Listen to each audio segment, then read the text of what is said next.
Does that make sense? But I can promise you this.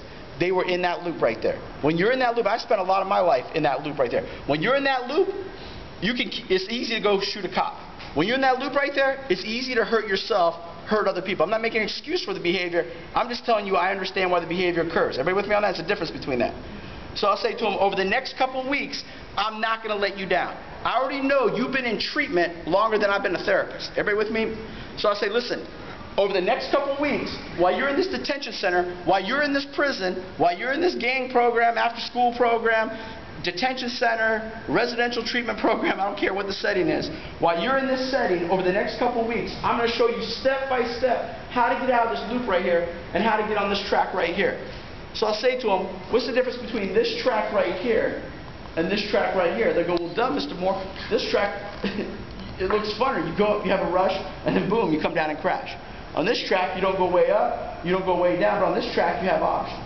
So I'll say, look, on a Friday, if you skip school, use drugs, gangbang, sexually act out, steal, fight, run away, you're going to go up, you're going to have a rush, and then boom, you come down and crash. On another Friday, you wake up, you do your homework, you do what your parents and teachers are asking you to do, you come home by 8 o'clock at night, you watch Lawrence Welk with Mom and Dad, The Apprentice, you're not going to go way up, you're not going to go way down. And trust me, gangbangers will have no idea what you're talking about when you break out Lawrence Welk.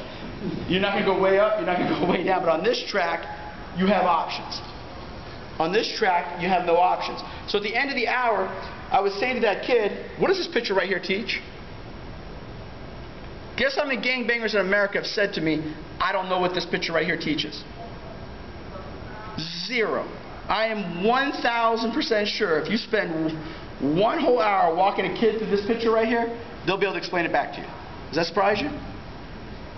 Because what I'm teaching is not rocket science. You see, what's so sad in our society, the skills kids need to be successful are not that hard to teach. But for some reason, we still don't get it to them. It's just so frustrating. What I noticed when I first started doing this with youth, they would take this piece of paper right here, they'd fold it up, put it in their pocket, and 2 or 3 weeks later, they'd pull the piece of paper back out of their pocket. We started asking ourselves, why are they not throwing this piece of paper away? Because these kids are coming to school with no paper, no pencil, no notebook.